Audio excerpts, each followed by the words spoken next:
Shin menene zai faru idan aka ce dukkanin mutanen duniya sun ɓace? Na farko dai duk tashoshin wutan nefa, wutar lantarki kenan, za su lalace su faffaɗi, gari zai ɗau duhu.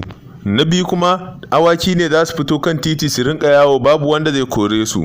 Na uku kuma ruwa zai cinye duka hanyoyin jirgin ƙasa. Bayan wata ɗaya kuma karnuka za su fara haushi su fito neman abincin da za su ci domin ba mai nema musu. Bayan shekara ɗaya kuma gine-gine za su fara tsagewa, ciyawu za su fara fitowa ta inda wannan ginin ya tsage. Bayan shekara 10 kuma ciyawu ne da bishiyoyi za su cika cikin gari, gine-gine kuma duk za su lalace. Bayan shekara 50 kuma ciyawu ne za su fito duk su rufe kan tituna. Bayan shekara 100 kuma motoci za su lalace, wasu za su yi tsatsa sannan su tashi ta aiki, ba za su taɓa amfanan kowa ba ko da an dawo da mutane. Bayan shekara 500 kuma dalar giza za ta kasance har yanzu dai tana nan. Bayan shekara 10,000 kuma duniyar za ta zamto kamar ba a taɓa rayuwa a ciki ba. Idan ka ji daɗin wannan bidiyo kar ka wuce ba tare da kamun lakin